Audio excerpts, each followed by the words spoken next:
بسم اللہ الرحمن الرحیم۔ شب معراج کا پورا واقعہ، ساتوں آسمانوں کی شہر، پارٹ 3۔ جبریل نے 3 پیالے پیش کیے جس میں شراب، شہد، دودھ اور پانی تھا۔ پھر آپ سے کوئی ایک پیالہ اٹھانے کو کہا گیا۔ آپ صلی اللہ علیہ وسلم نے دودھ کا پیالہ اٹھایا۔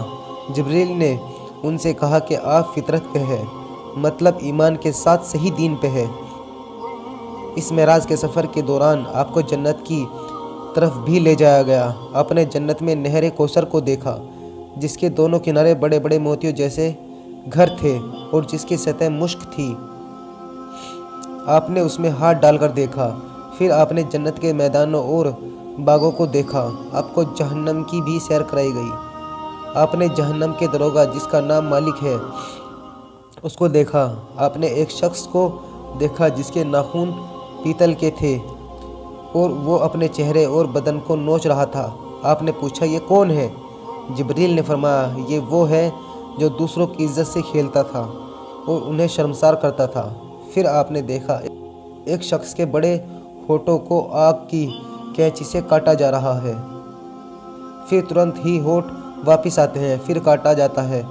آپ نے پوچھا یہ کون ہے؟ جبریل نے فرمایا یہ وہ ہے جنہوں نے اللہ کی کتاب پڑھی مگر ان کے حکم کا انکار کیا۔ پھر آپ کو واپس زمین دنیا کی طرف لایا گیا۔ راستے میں آپ نے ایک بھٹکی ہوئی اونٹنی بھی دیکھی جو ایک قافلے سے بچھڑ گئی تھی۔ آپ صبح کو مکہ پہنچے مگر آپ کو یہ خیال پریشان کر رہا تھا کہ کیا مشرکین آپ کا اعتبار کریں گے؟ آپ اسی سوچ میں غمگین بیٹھے ہوئے تھے۔ اتنے میں آپ کے پاس ابو جہل آیا اور پوچھا کچھ ہوا ہے کیا؟ آپ نے اسے کہا کہ رات کے ایک پہر میں مسجد حرام سے بیت المقدس کے سفر کو گیا۔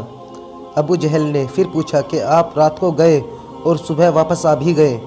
آپ نے فرمایا ہاں۔ پھر اس نے پوچھا کیا آپ یہی باتیں سارے مکہ والوں کے سامنے کہہ سکتے ہیں؟ آپ نے پھر فرمایا ہاں بالکل۔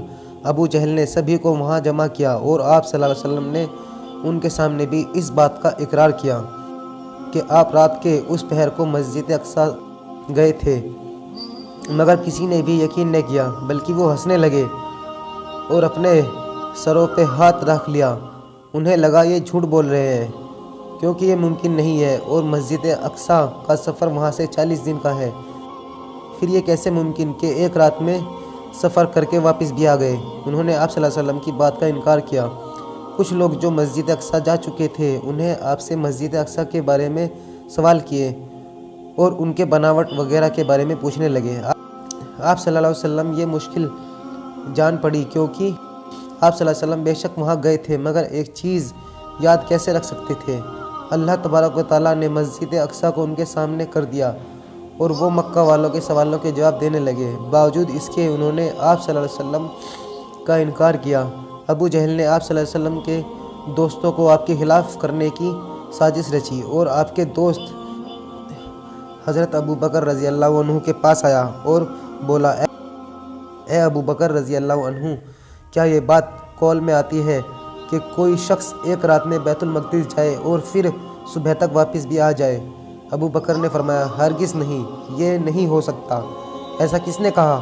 ابو جہل بولا کہ آپ کے دوست محمد صلی اللہ علیہ وسلم ایسا کہہ رہے ہیں۔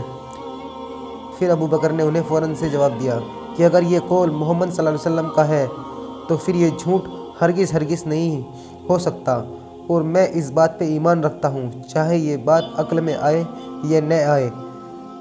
اللہ کے نبی رسول اللہ صلی اللہ علیہ وسلم کو یہ بات بہت ہی پسند آئی اور انہوں نے ابو بکر کو لقب دیا صدیق، مطلب سچ کو قبول کرنے والا، سچ کی حمایت کرنے والا۔ اس طرح حضرت ابو بکر صدیق رضی اللہ تعالی عنہ صدیق کہلانے لگے۔ یہ معراج کا مختصر واقعہ ہے جس کے لیے تفسیر ابن کثیر، تفسیر الطبری، تفسیر قرطبی، صحیح مسلم، صحیح بخاری اور سنن حدیثوں کو شامل کیا گیا ہے اور یہ مختصر بیان ہے۔ ہم نے اپنی طرف سے کوشش کی ہے کہ اس واقعے کو لکھنے میں کہیں کوئی غلطی نہ ہو۔ اگر کہیں ایسی بھول ہوئی ہو کہ غلط بیانی ہو گئی ہو تو اللہ سے معافی کا طلبگار ہوں۔ اللہ ہم سب کو کتاب اللہ اور سنت رسول کا پابند بنائے، آمین۔